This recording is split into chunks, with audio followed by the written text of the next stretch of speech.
You're probably seeing the same headlines every week. Another AI tool, another CEO prediction, another warning that white-collar jobs are about to disappear. And if you work in an office job, it's getting harder to tell whether this is hype or whether your career is actually at risk. The problem is, most people are asking the wrong question. AI probably won't replace entire white-collar jobs in the next 12 months, but it is already replacing specific tasks inside those jobs. And that difference matters, because it changes who's actually vulnerable, who's overreacting, and what you should be paying attention to before your role starts changing around you. So in this video, I'll break down what's really happening to white-collar work right now, what the panic headlines are missing, and how to spot whether your job is exposed before it's obvious to everyone else. Quick question. Do you know anyone at work whose entire job is basically handling information, like they read things, summarize things, organize things, send things along? Smart person, good at it, been doing it for years. That person is in trouble. Not because they're bad at their job, because their job is exactly what AI is best at. Think about a lawyer. Maybe 20% of their time is actually in court. The rest, reviewing documents, researching cases, drafting contracts. AI is doing all of that now. Financial analyst, most of their week is pulling data, summarizing reports, building slide decks. AI handles that. Project manager, writing status updates, taking meeting notes, tracking action items. Yep, AI. The job title isn't going anywhere, but the tasks inside it are being eaten, one by one.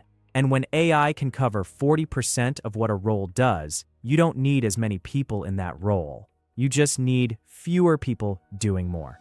Here's the part that surprises people.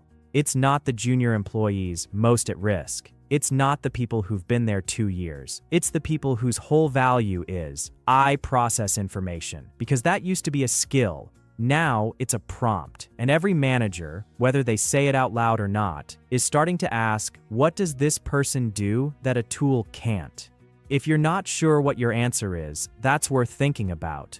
But here's what I actually find exciting about all of this. The people who are going to win aren't going to be AI developers.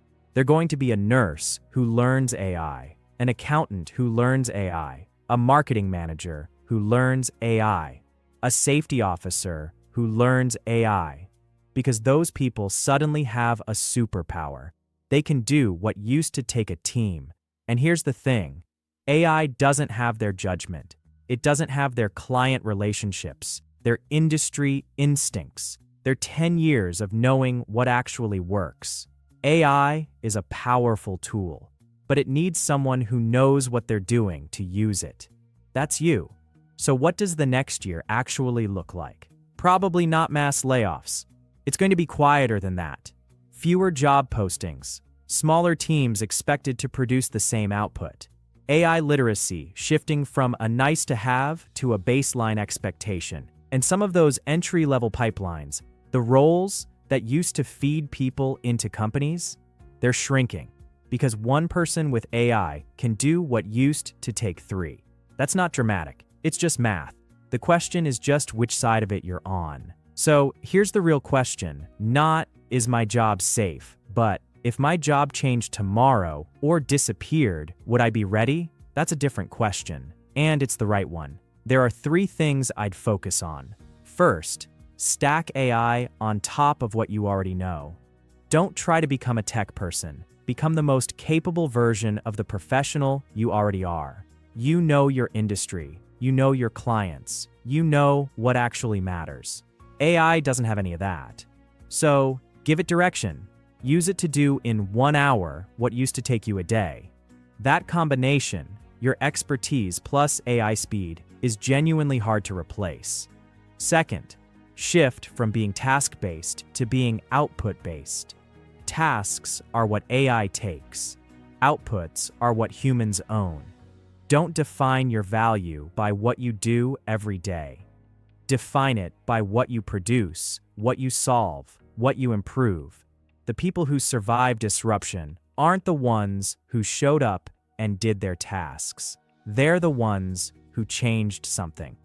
Third, Build a track record that belongs to you, not your employer. Document what you've done, what problems you solved, what results you drove. Because if your job changes or disappears, that record is what gets you the next one. A resume that says, "I was there for 8 years" is weak. A portfolio that says, "I did this, and here's what happened," is strong. Start building that now, not when you need it. So, will AI fully replace white-collar jobs in the next 12 months? Probably not.